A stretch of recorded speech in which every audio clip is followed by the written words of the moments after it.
noite a todos. Espero que todos estejam bem. Um tempinho que eu não vejo vocês, né? Bom, hoje a gente vai falar sobre o capítulo 22, a indissolubilidade do casamento e o divórcio. Esse capítulo tem uma característica dentro do livro, do Evangelho, porque não tem instrução dos Espíritos, né? Então vai ter só os comentários de Kardec, através dos Espíritos que se comunicavam, né? Com as médiuns, e passar para o Kardec, para o Kardec poder escrever. E essa, eu acho que, isso é uma opinião minha, né? Talvez os Espíritos não nos instruíram a respeito disso, porque é uma situação muito da matéria, né? Porque no plano espiritual ninguém casa, né? Essas coisas bonitas que a gente ouve, né? Como novelas, almas gêmeas, também não existe, né? O espírito, a gente sabe que não tem sexo, ele pode se apresentar num perispírito, né? No corpo dele espiritual, como homem, como mulher, mas ele não tem sexo, né? Então, acredito eu que essa ausência de instrução dos espíritos, né, é justamente por isso, né? Porque é uma situação que nós, aqui, encarnados, né, temos que resolver, de alguma forma. Então, vamos ver como é que o capítulo corre. O primeiro trecho é um trecho de Mateus, e eu vou dividir ele, e aí vamos conversando sobre, tá bem? Quando ele fala da indissolubilidade do casamento, ele começa com uma situação que Jesus passou lá na região da Pérea, que era uma região lá da Palestina, né? E como sempre, inquirido, né, colocavam Jesus no cantinho os fariseus, né? Eles queriam pegar Jesus de qualquer jeito, né? Vamos sempre fazer pergunta. Cada vez mais pergunta, melhor ficava, porque aí ele esclarecia mais coisas, né? E chegaram-se a ele Jesus, os fariseus, tentando-o e dizendo: é porventura lícito, ou seja, é certo, a um homem repudiar, dispensar a sua mulher por qualquer causa? Ele, Jesus, respondendo, lhes disse: não tendes lido que quem criou o homem desde o princípio os fez macho e fêmea? E disse: por isso deixará o homem pai e mãe e ajuntar-se-á com a sua mulher, e serão dois numa só carne. Assim que já não são dois, mas uma só carne. Não separe logo o homem o que Deus juntou. Esse primeiro trecho, na verdade, ele está no Velho Testamento, né? E quando os fariseus estão aqui inquirindo Jesus a respeito, eles estão se remetendo ao Velho Testamento, principalmente o Deuteronômio, né, que é um livro do Velho Testamento. Então vamos pensar um pouquinho, porque ele parece um tanto quanto confuso, né? Quando a gente pensa na época dos judeus, a gente está falando de muitos anos atrás, 2000 e tralalá, né? Porque nós estamos em 2023, teoricamente 2023 anos. 2024, desculpa. Os judeus, um pouco antes desta situação em que Jesus foi inquirido, eles eram poligâmicos, né? O que é poligâmico? Os homens poderiam ter várias mulheres, né? Para vocês terem uma ideia, eu estava lendo que o Salomão, que algumas pessoas até conhecem a história, ele tinha por cerca de 1000 mulheres. Como ele dava conta, não sei, né? Mas 1000 mulheres, e que eles tinham que manter essas mulheres. Porque essas mulheres, algumas, geraram filhos. Né? Normalmente geravam filhos. Não é que era obrigatório, normalmente. Então, quando surgiu a monogamia, ou seja, a união conjugal, isso foi um avanço civilizatório. E está no Livro dos Espíritos isso. Então, a gente começa a pensar, bom, então são situações diferentes. Então, quem vivia na poligamia, vivia no pecado, como muito a igreja quer colocar? Não. Eram momentos civilizatórios aos quais os espíritos que ali viviam se adequavam.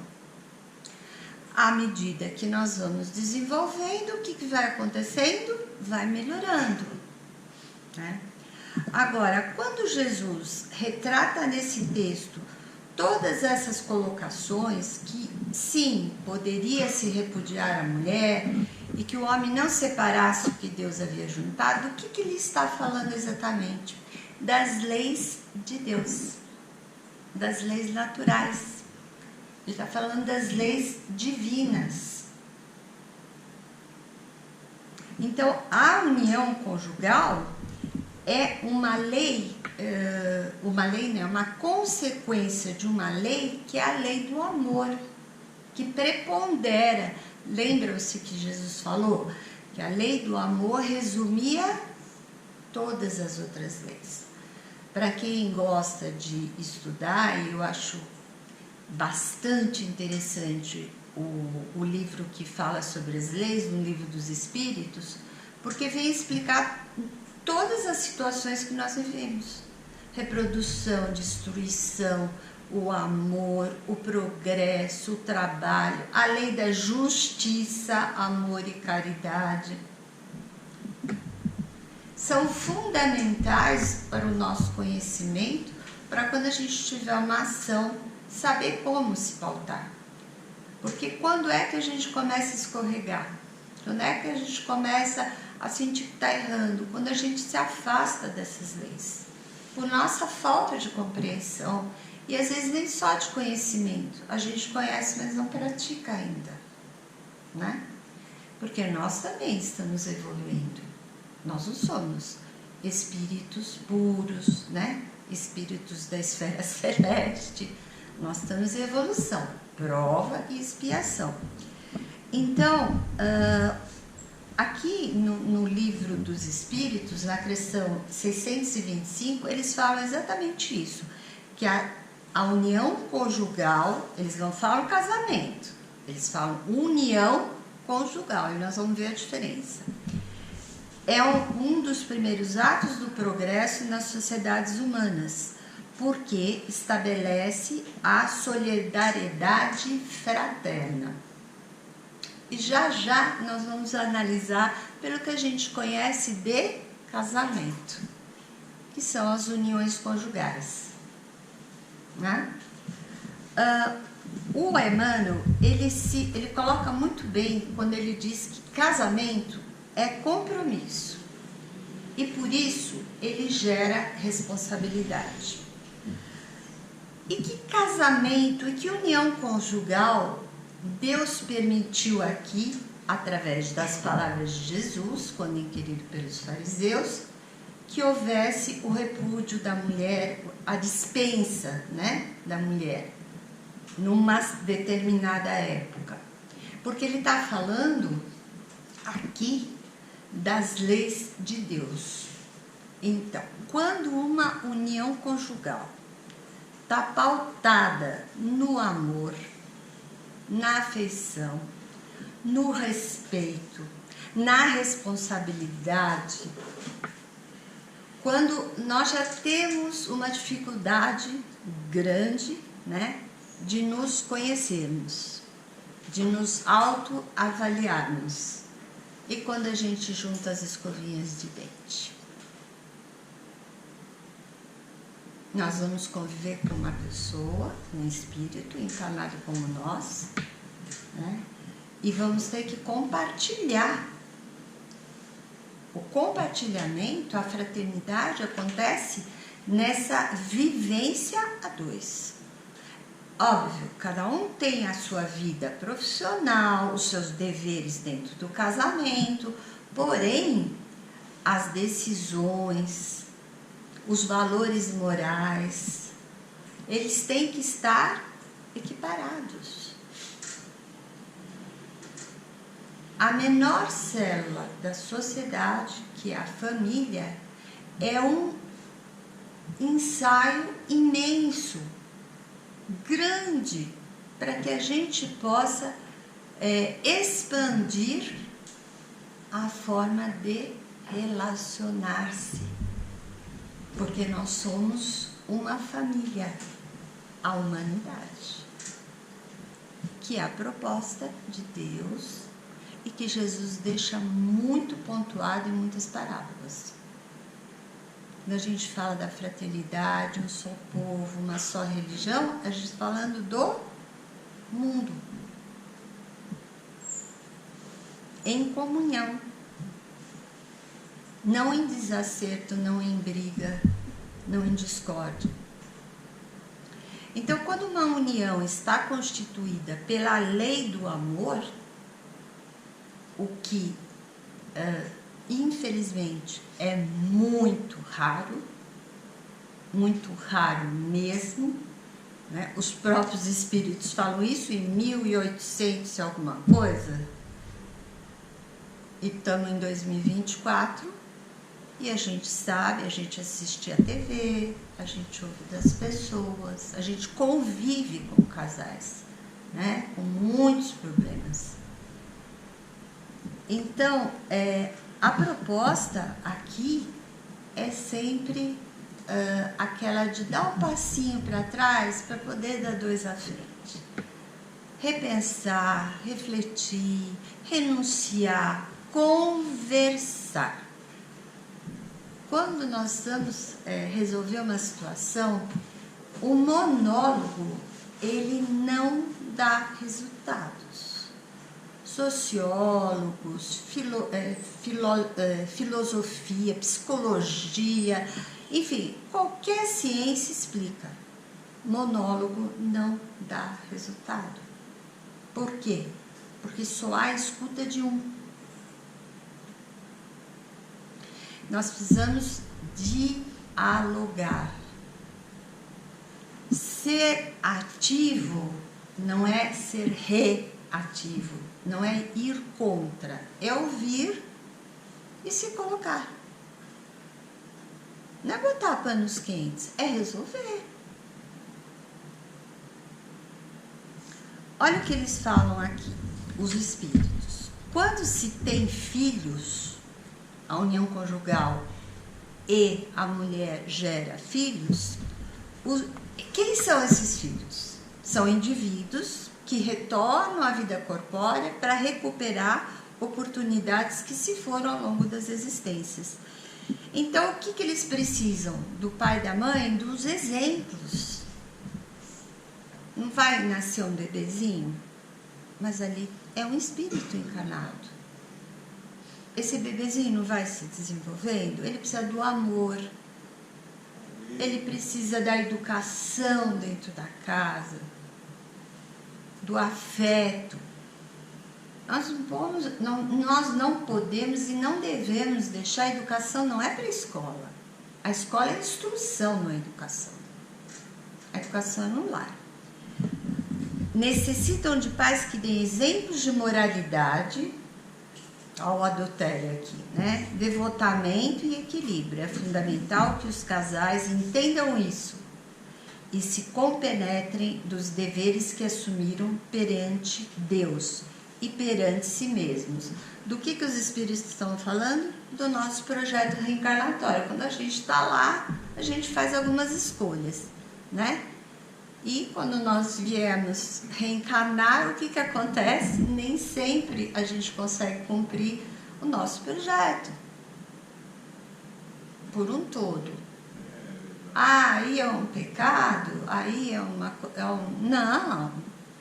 Porque nós temos a reencarnação, a justiça, a misericórdia divina, ninguém precisa se desesperar. Porém, também não pode cruzar os bracinhos e ficar esperando que as soluções caiam do céu. Né? Porque eu buscar e acharei, eu tenho que buscar. Certo? Bom, então, não separar o que Deus juntou significa que nenhuma lei maior do que a lei do amor vai derrogá-la.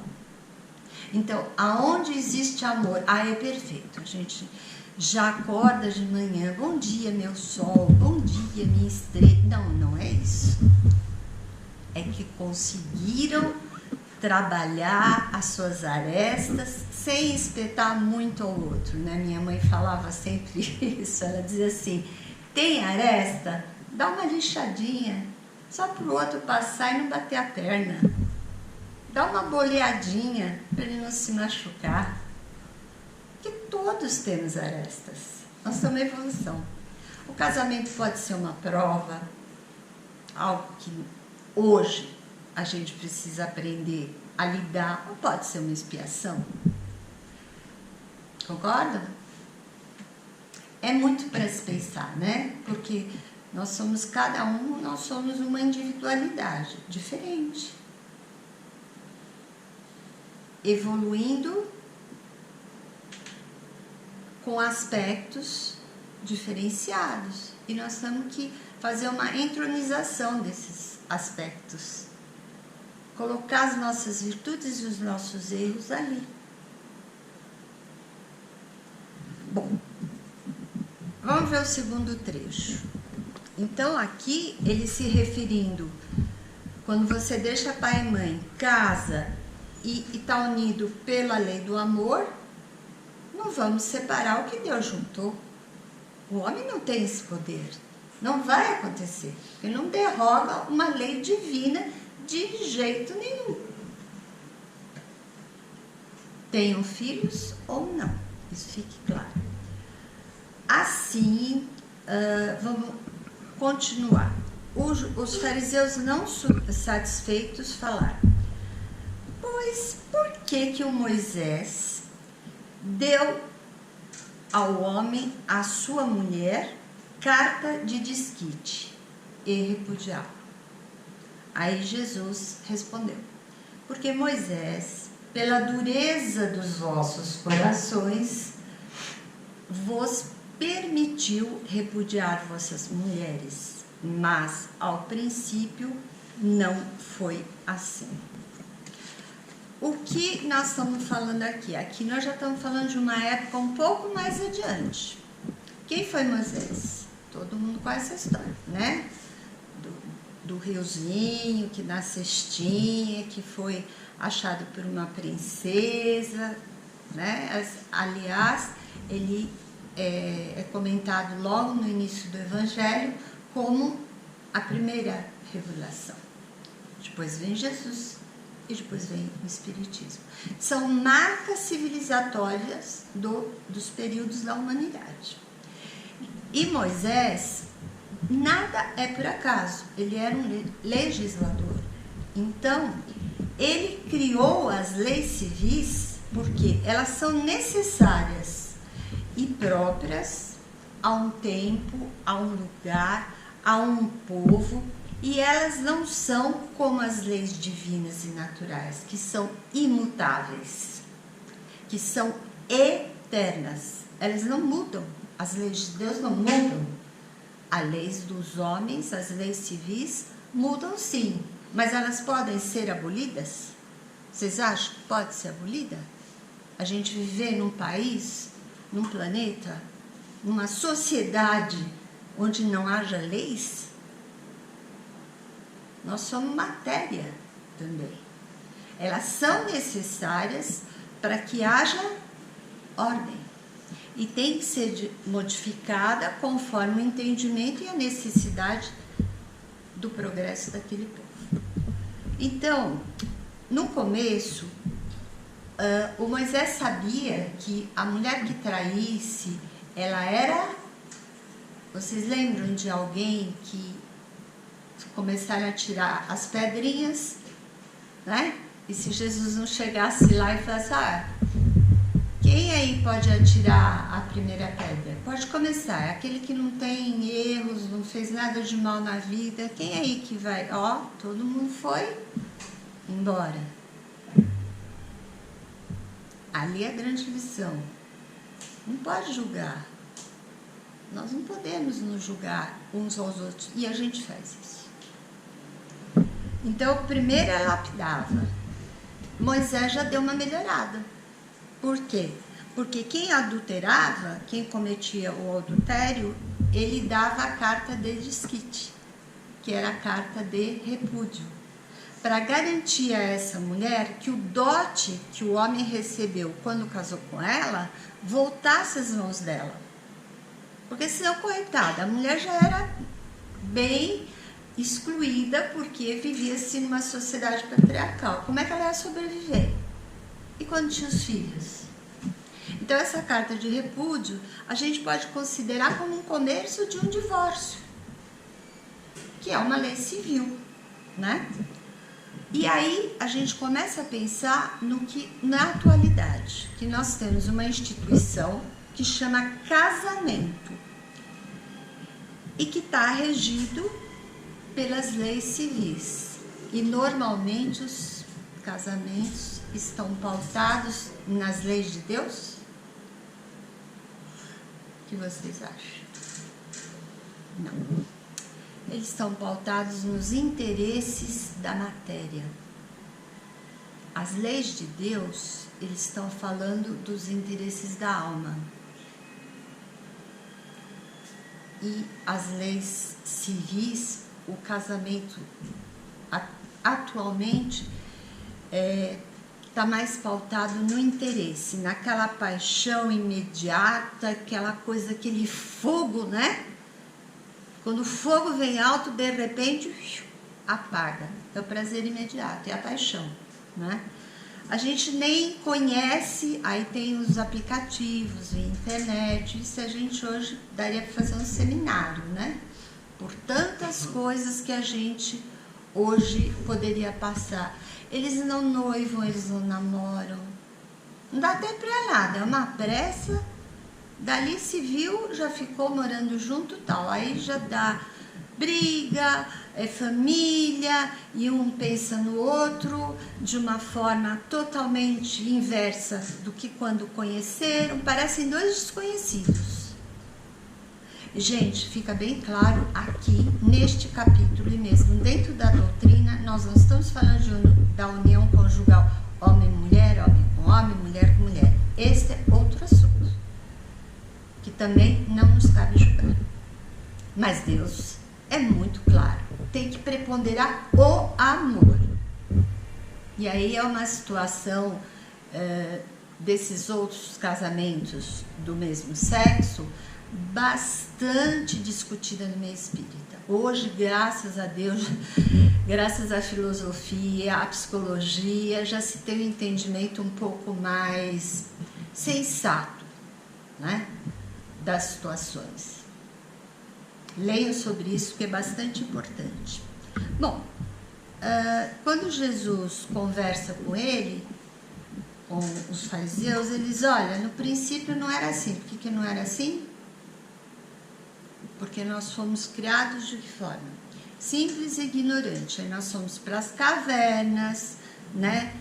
Os nossos maridos, os nossos companheiros, o que eles faziam com a gente? Puxava pelos cabelos, né?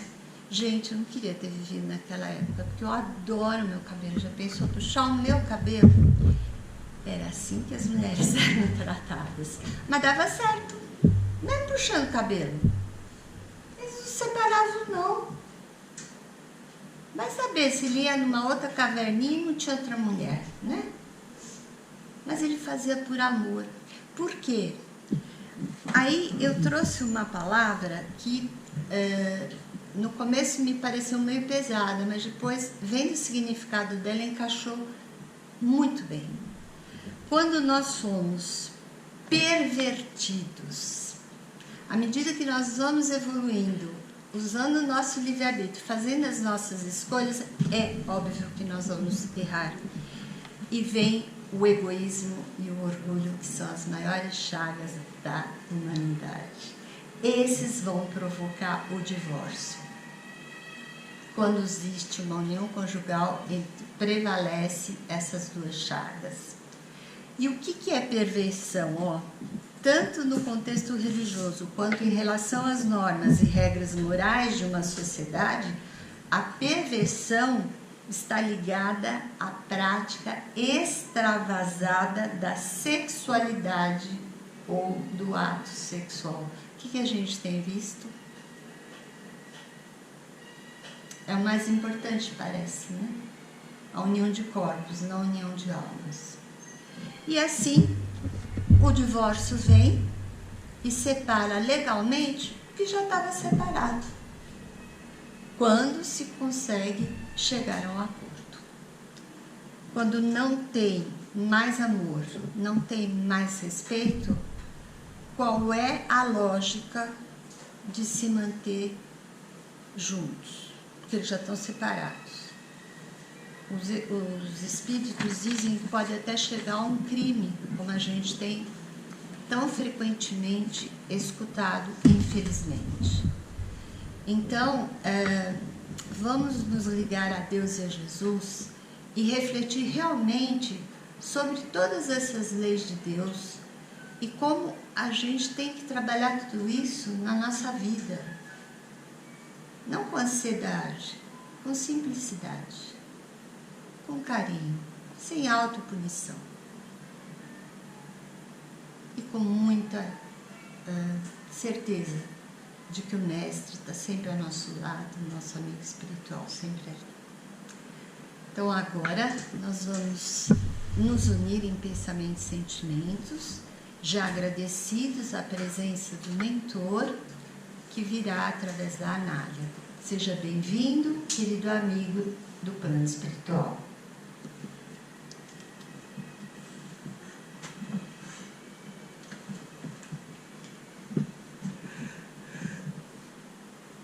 Boa noite, queridos irmãos, queridas irmãs em Jesus.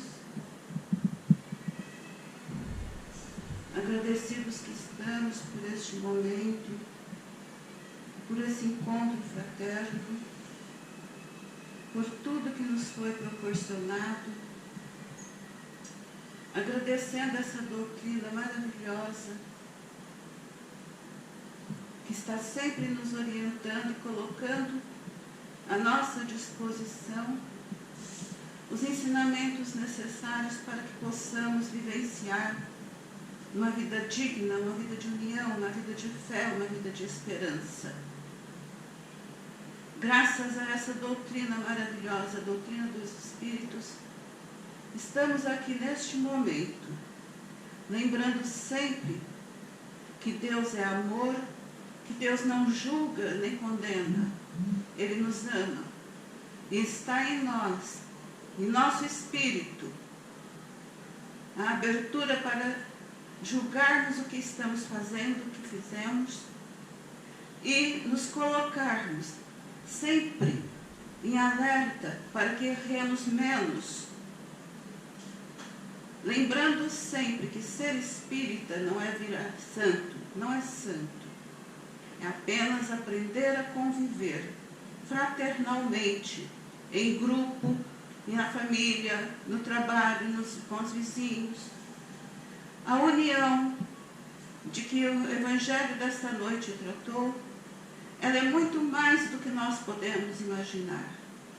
É nessa união que aprendemos a nos respeitar, a entendermos as diferenças, a compreendermos a solidariedade, a fraternidade, a entendermos que o outro tem uma evolução diferente da outra, ou vice-versa, porque cada um está num patamar evolutivo que não podemos comparar. Porque mesmo nós, espíritos, não sabemos em qual patamar estamos.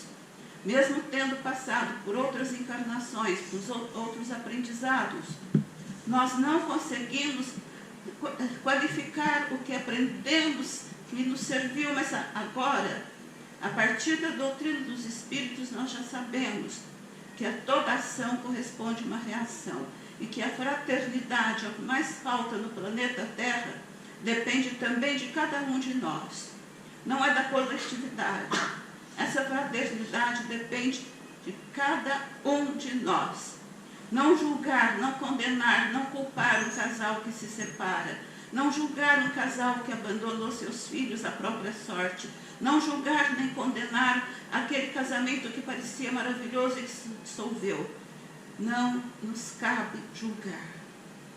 Jesus nos diz, não julgueis. E é isso que muitas vezes fazemos em todo relacionamento. Quando alguém perguntar por que aconteceu, não há necessidade de resposta. Mesmo aquele casal que teoricamente não deu certo, mesmo aquele casal tem dificuldade em compreender por que acabou. São vários os motivos. E é por isso que nós precisamos compreender por que estamos aqui no planeta. O planeta envolvido por espíritos de todos os níveis. Os desencarnados estão aqui à nossa volta. Chegamos aqui nessa casa espírita acompanhados de outros irmãos que também vieram ouvir o Evangelho, que também estão participando, que também precisam aprender. Alguns já podem ensinar, mas a maioria está aprendendo. Então é muito importante o que se diz, é muito importante o que se ensina. E não julgueis, queridos irmãos, para não ser julgados. Um casamento, quando termina, não nos cabe julgar. Uma família que abandonou o pai e mãe, o filho que abandonou o pai e mãe, ou o pai e a mãe que abandonou os filhos, também não nos cabe julgar. Nossas orações, nossas preces devem ser dirigidas a todas as famílias, porque a família é o berço de tudo.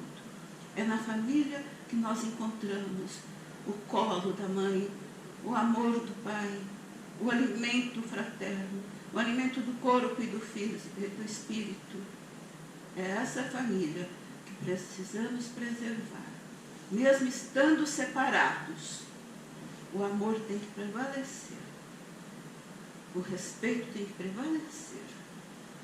Porque quando escolhemos nos unir, não sabemos o que vai acontecer, mas podemos prever, podemos entender que é no casamento, é na união, que se aprende a respeitar ainda mais o outro, a respeitar os sentimentos, a respeitar os conhecimentos, a respeitar as diferenças, que são muitas e podem aumentar, porque cada um de nós, cada espírito, evolui em degraus diferentes, em patamares diferentes. Queridos irmãos, vamos então nos despedindo de vocês, essa pleiade de espíritos aqui, ouvindo, sentindo também essas vibrações de amor. Agradecemos a todos. Regressem aos vossos lares, agradecendo por ter um lar para onde voltar. Agradecendo por ter tido pai e mãe que Deus nos concedeu. Quando reencarnamos, fomos acolhidos de alguma maneira. E quando tivemos nossos filhos na vida material, nós também acolhemos de alguma maneira. E que essa evolução possa ser constante, queridos irmãos. Agradecemos muito, muito, muito, muito. É a primeira vez que estou aqui transmitindo a minha mensagem. Agradeço a compreensão de todos. E que, se for concedido, eu pretendo retornar, sempre que for concedido, porque eu também tenho um mentor que está me acompanhando. Esse mentor está acompanhando outros e outros irmãos da espiritualidade aqui presente. Aqui é uma casa de amor, uma casa onde a gente aprende muito, muito, muito. E nós aprendemos com os senhores também, queridos irmãos. Muito obrigado. E tenham um excelente retorno aos seus lares, agradecendo sempre sempre, sempre. Boa noite a todos.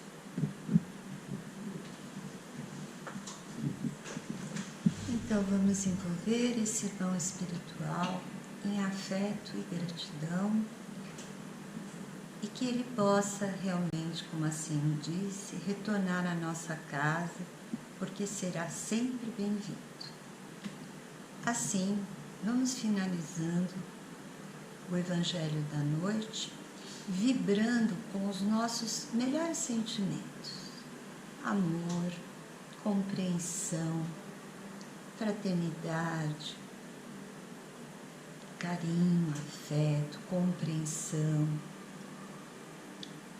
pedindo a Deus, nosso Pai, a Jesus e a todos os mentores e os espíritos amigos desencarnados e as correntes de espíritos encarnados cristãs que possam se unir a nós nesse pensamento para que possamos emitir essas vibrações a todos que necessitam, quer sejam doentes, quer estejam doentes do corpo, da alma, aprisionados em sentimentos de angústia, de desespero, falta de fé, enfim, a todos os necessitados. Vamos vibrar também pela nossa casa, o AMA, Grupo Espírita Fraterno de Assistência mais Amor, que aqui possamos sempre fortalecer mais os pilares da assistência e do amor. E agora, unidos por essa vibração de harmonia, de paz, de tranquilidade, vamos nos acalmando e percebendo as benesses do plano espiritual que vem em nosso socorro através do passe espiritual coletivo, onde, através do amor que esses espíritos emitem, nós recebemos o que é do nosso mérito e necessidade. E enquanto recebemos esse passe, vamos dizendo: Pai nosso que estás nos céus, santificado seja o vosso nome, venha a nós o vosso reino, seja feita a sua vontade, assim é na terra como no céu. O pão nosso de cada dia nos dai hoje, Senhor. Perdoa as nossas ofensas, como devemos perdoar os nossos ofensores. E não nos deixeis cair em tentação, mas livra-nos, Pai, de todo mal, hoje e sempre. Que assim seja. Uma boa noite e um bom retorno a todos.